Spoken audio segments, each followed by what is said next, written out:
Years passed after the man called God vanished. The ache in the villagers' hearts lessened, but his words lingered like the scent of rain on dry soil. Many who once depended on him for food now shared their harvest with the hungry. Children who had looked up to him grew into leaders who valued justice. Healers spread their knowledge to distant lands, carrying with them the memory of the man who had taught them to see the divine in every living thing. But beyond the mountains, rumors spread like wildfire. Travelers spoke of a man who looked like him, walking through deserts, through forests, through cities, bringing peace to the troubled and solace to the grieving, always leaving behind a whisper of his name. Some said he was a wandering soul, a spirit that the earth had birthed to awaken kindness in those who had forgotten it. One evening, a young boy sat by the river, and as the sun dipped below the horizon, he saw a man emerge from the golden light. He walked barefoot, his clothes were simple, and his eyes held the wisdom of ages. The boy stood up, his heart pounding like a drum. "Are you the man called God?" he asked, his voice barely a whisper. The man smiled, his eyes crinkling at the corners.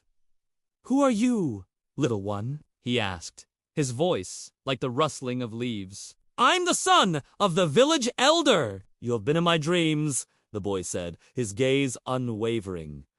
"You have come back, haven't you?" The man's smile widened. "Tell me, what do you see?" he asked, gesturing to the river flowing serenely before them. The boy's eyes followed the river's path. "I see water," he said, "but I feel the life it gives to the fields, the thirst it quenches, the fish that swim in its depths." The man nodded. "And what do you hear?" he asked, turning toward the distant mountains. The boy closed his eyes, listening. "I hear the wind, the cry of a bird, the distant sound of a hammer on an anvil." The man placed a hand on the boy's shoulder. "And what do you feel, little one?" he asked, his voice soft. The boy turned, his eyes shining. "I feel the warmth of the sun on my skin, the coolness of the shade above me, and the love that binds us all," he said, his voice ringing with conviction. The man's eyes twinkled.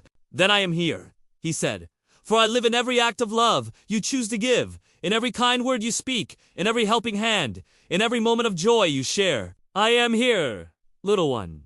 The boy looked into the man's eyes, his own shining with understanding. And in that moment, the world around them seemed to fade away, leaving only the two of them by the river. Then, as quickly as he had appeared, the man began to shimmer like heat waves rising from the pavement, and the boy reached out, his voice echoing in the stillness. "Wait," he called, but the man was gone, vanished like mist, leaving the boy by the river, the echo of his words resonating within him. From that day on, the villagers no longer searched for the man called God in the sky or in distant lands, for they realized he had planted eternity within them. They carried his essence in their hearts, guiding them to be the best versions of themselves. Whenever they faced despair, they remembered his words. Whenever they stumbled, they drew strength from the love he had shared. And whenever they looked up at the stars, they whispered their gratitude to the man who had shown them the divine dance of existence.